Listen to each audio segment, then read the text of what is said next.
আজকে সেই দিন চলে এলো। আজকে হচ্ছে 30শে অক্ষয় তৃতীয়ার দিন। আজকে শুভ উদ্বোধন আছে মন্দিরের। এখনো গেট ওপেন হয়নি।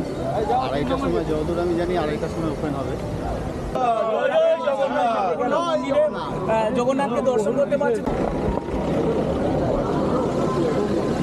টোটোগুলো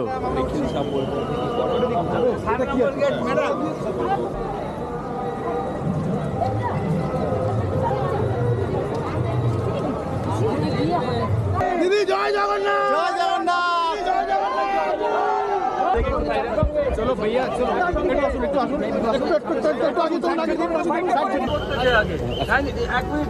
বাইকটা করে দিবেন। চলো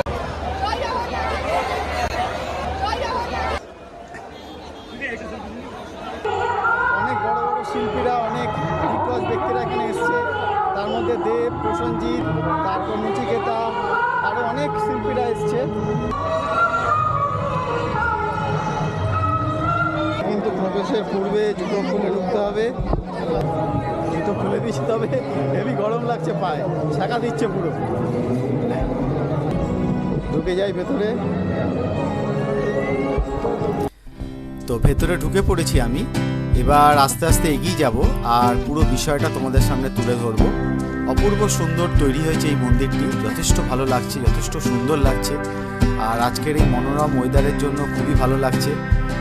আজকে প্রথম দিন, গ্র্যান্ড ওপেনিং আজকে দীঘার জগন্নাথ ধাম টেম্পল, সেখানে আজকে আমি এসেছি।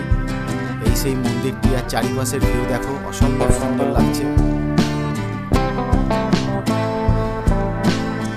মন্দিরটি দীঘা রেলওয়ে স্টেশনের একদম পাশে, ফলে যাত্রীদের কোনো অসুবিধা হবে না। যারা ট্রেনে করে আসবে তারা ট্রেনে করে এসে মন্দির দর্শন করতে পারবে।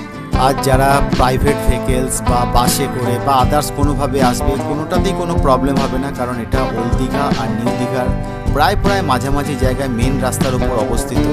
মানে ওল্ড দীঘা থেকে নিউ দীঘা বা নিউ দীঘা থেকে ওল্ড দীঘার দিকে রাস্তা দিয়ে গেলেই মন্দিরটি একদম রাস্তার ওপরেই পড়বে।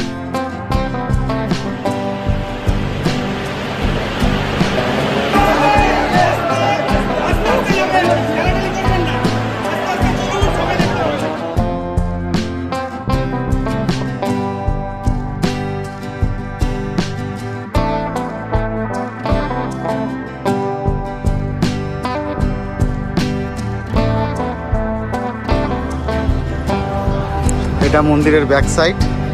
আর মন্দিরের যে কাজ, সেটা আমি ভিডিওতে কি বলবো, আমি তো চোখে দেখছি, অপূর্ব সুন্দর লাগছে। তোমরা সবাই আসো, এসে দেখো, অপূর্ব সুন্দর মন্দিরটি তৈরি হয়েছে।